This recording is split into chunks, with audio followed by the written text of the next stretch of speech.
first hardcore show I ever saw was at City Gardens, 1989, Trenton, New Jersey. I believe it was Killing Time, Vision, and something tells me maybe Pagan Babies? I'm not sure, but I know Vision and Killing Time. And long story short, I got lifelong friends from that first show in Vision, and now Anthony is my buddy as well to this day.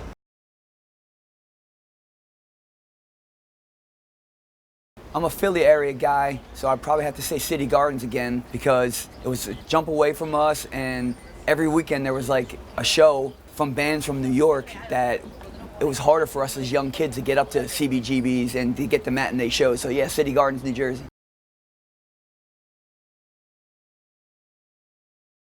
I'm gonna go respectfully, Carl Eisman, and then a close second from the City Garden days, a Jersey guy named Kung Fu Lou. I think Kung Fu Lou mimicked Carl.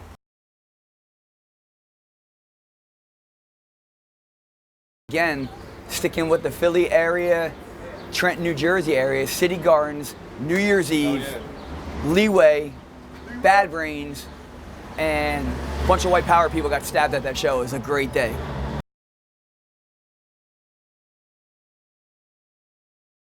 Again, at City Gardens, Gorilla Biscuits and Sick of It All, because we were jumping off of the merch table area. Like, it was the most, especially Clobbering Time. When Clobbering Time came on, we were young kids, but like, that was like bigger than life to us, you know what I mean? It was just like, and like New York was in Trenton, and like I said, we never really got to New York because we were young, you know, so.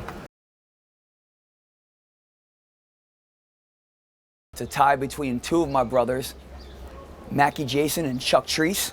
I'm gonna throw my third brother in there. I'm gonna say Walter Monster. Absolutely, Pagan Babies. Pagan Babies, to me, growing up in Philly hardcore, it set the bar for me. It was Philly sound. I'm a big Philadelphia Flyers fan. They rock Flyers jerseys. And then an offshoot from the Pagan Babies, a two-singer band called Brick House. They never ever got their due, and I feel like, you know, Pagan Babies and Brick House, they were pioneers, and usually pioneers don't ever really get the shine that they deserve, you know, so. Mind Force. I love Mind Force. New York guys, younger guys that bring life back into it. A band from Delaware called No Option. Young kids, man, doing it old school style. A band from Philadelphia called Please Die. Awesome, man. So there's a lot of newer blood that's bringing an old school sound that it makes me feel like when I was a young kid again. I just finished my Activate, our first LP. It's our second release. I'm in the studio all the time. Since January, I finished 5 EPs, 2 LPs, so I'm always doing production, recording, between metal to punk to hip hop.